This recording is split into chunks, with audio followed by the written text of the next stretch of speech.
Alright, Ant, here's part two. Talking about your sprint mechanics. Now your latest one, got you all turned around here. Latest one being on the left, so you're after, and then your before being on the right under the B arrow. Now I froze it in this position. Check out the power. This is after your drive leg has come over. So remember your left leg is back. Was back when we started. So this is when the left leg comes back up, your drive leg. Look at the difference in your arm action. Much more power in this backside getting up. You actually almost look like that sprinter. Almost. Not look like him, but almost. The sprinter I always talk to you about that I showed video on one of our last analysis. But a lot better drive with the arms and way better alignment here. Really goes to show why our time was so much better on this day.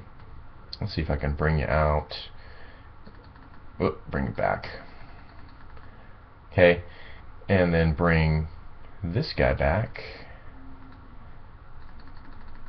in the similar position. Okay, look at the difference in your arms. Okay, I think this is at the top. There we go. Look at the difference in your arms here, especially your back one. See how it's more laid out? In the beginning, you're going to be more, you're trying to keep a bend there, a 90-degree bend, but we're trying to, the idea is to take that hammer that's in your right hand and trying to hammer nail on a wall behind you. And so in the beginning, that arm, just like with that sprinter, that Olympic sprinter, that arm is going to get straight until we get out of the blocks and get going. Then it'll bend up and we'll start to get better control and keep it nice and short with our arm action. But notice the difference in your after arm versus your before arm. Now this one was kind of awkward. I know we were talking about not doing a crossover on this one, but then looking at Major League Baseball top base stealers, we noticed that we do need that false start, and I don't like that word. It has a little negative connotation to it, but we do need that false start in the beginning to get our body weight over our legs so that we can use that forward momentum a little bit and the opposite of gravity, the gravitational reaction force, to get us pushing forward. So much better. So let's just look at the other weeks and kind of analyze it a little bit. So we changed it to where we're hanging that right arm down, have the left hand on the hip, and I think it really worked out for you pretty well.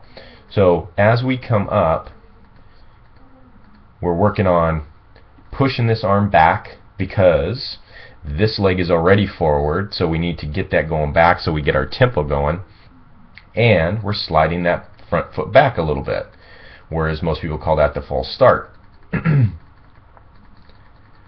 So much better extension, especially at that shoulder, that back shoulder there. Much better extension here. And that could be just that we're starting to really get into our corrective exercises, our shoulder mobility, and now we're starting to free up a little bit in that shoulder joint, and now we're really starting to be able to pump.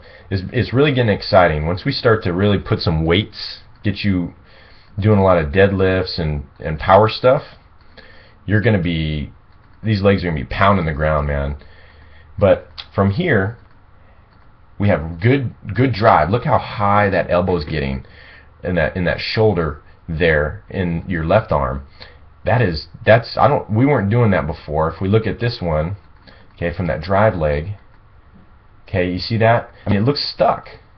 It kind of looks stuck versus here. I mean, we were really extending, we're really driving with that arm, whereas that one we kind of look stuck a little bit, kind of robotic. This one we're actually getting up. I mean, it looks like that sprinter that we've talked about before, and we're really driving with those legs.